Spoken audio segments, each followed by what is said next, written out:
Всем привет! Эту машинку вы не купите в магазинах. Откуда же она взялась? Да просто 4 года назад мы захотели сделать из леговских деталей небольшой внедорожник, который мог бы ездить по улице, а не только по паркету. Пришлось кое-что докупить, и в итоге автомобильчик с удовольствием лазает по глине, выбирается из ям, весело прыгает по доскам, не вязнет в листьях и траве. Он управляется с пульта, и дальше мы расскажем о том, как он устроен. Всего за 4 года было около 10 версий. Впрочем, все по порядку. Перенесемся в самое начало 2016 года. У Бори был экскаватор, который ему быстро надоел. И он собрал из моторчика и аккумулятора вот такую ездилку.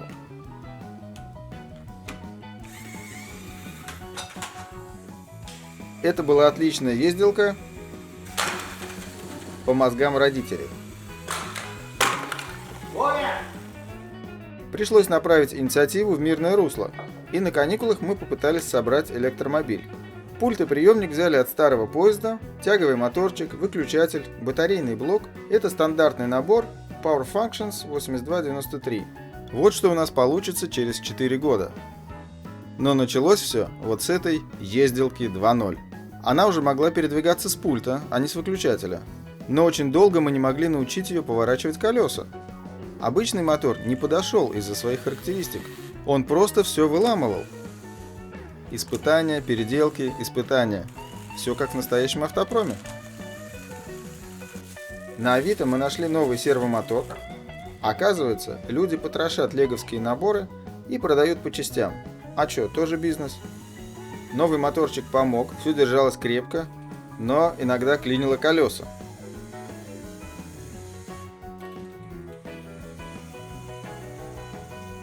Догадались использовать проскальзывающую шестерню.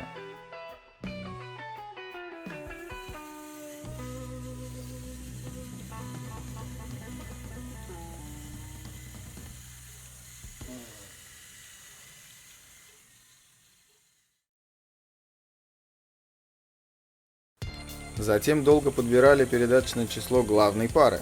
Сначала пробовали 1 к 1. В итоге оптимально работала ведущая с 8 зубами и ведомая в 24 зуба. Как только научили раму ездить, проектом занялось кузовное ателье. Процесс здорово ускоряется, если рассортировать детали по цвету и типу. И вот перед вами один из первых кузовов. Минус в том, что сзади нелепо торчит приемник. Все из-за того, что внутри кузова он очень плохо ловил сигнал. На этом угловатом концепт-каре удалось выдержать первое испытание – затащить прицеп на диван. Тогда и родилось название SMC – Sofa Monster Company, или по-русски «Диванный монстр». И все были довольны, концепт-кар можно было считать серийной моделью.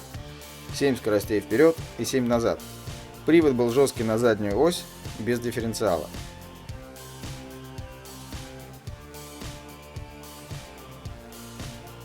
Колеса поворачивались только на небольшой угол, но по меркам зимы 2016 года это был прорыв.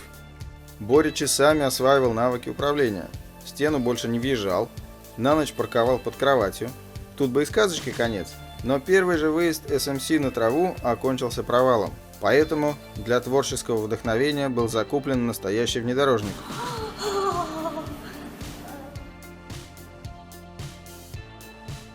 Загнали его на яму и первым делом изучили трансмиссию, но быстро поняли, то, что хорошо железной машине на бензине, не подходило пластиковой на электротяге, поэтому дальше пришлось делать все по-своему. Просто добавили второй мотор.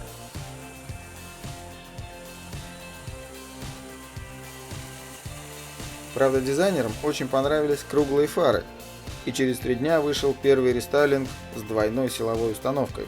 Покажем разницу в тяге на последнем поколении машины. Вот так она себя ведет с одним мотором, просто останавливается, а вот так с 2.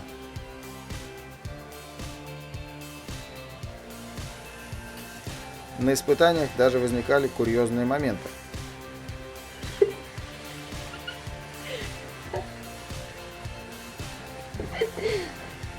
Творческий поиск не останавливался ни на минуту. Были и короткобазники, и длиннобазники, и фургон, и трицикл. И вот после очередного фильма о гонках родилась быстрая версия. Ноябрь 2018 выходит второе поколение, гладкие колеса, низкая посадка, другие передаточные числа. Тогда же дооснастили вторым пультом и отдельным приемником для фар, и это работает по сей день. И вот наше фирменное ноу-хау. Если инфракрасные приемники спрятать под тонкий прозрачный пластик, то потеря сигнала минимальна.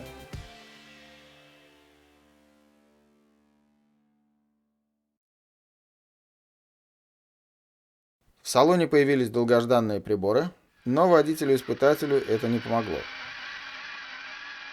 К счастью, ДТП никак не отразилось на машине.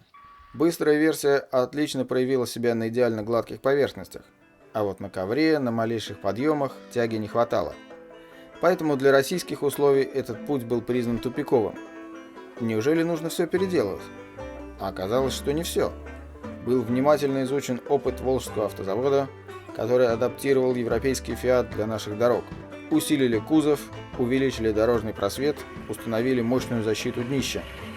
Также увеличили углы въезда и съезда. Серьезно доработали доступ к батарейному отсеку. Теперь он гладкий сверху, открывается очень легко, удерживается в открытом положении. Отдельная доработка потребовалась рулевому.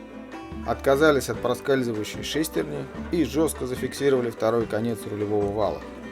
Сам батарейный блок теперь компактный, рассчитан на 6 аккумуляторов ААА, заряжаются партиями по 4 и 2, в общей сложности за пару часов. Их хватает на час езды. На бездорожье примерно в 2 раза меньше. Служат они уже 4 года. Также в каждом пульте имеется по 3 таких же аккумулятора, их хватает на год работы. В итоге получилась прикольная самодельная машинка для игры на улице.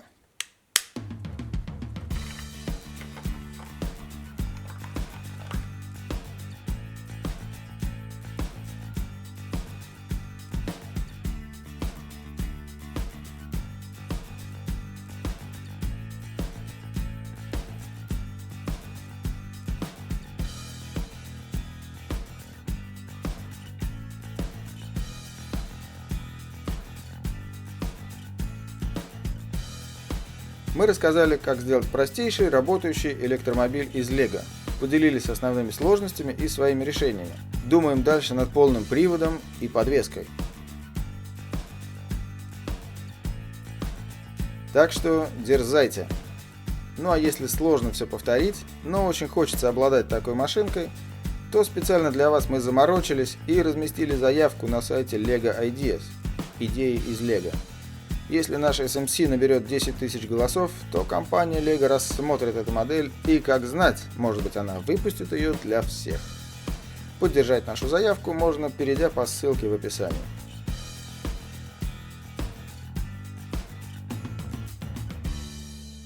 Подписывайтесь на канал, чтобы не пропустить следующие видео. До встречи!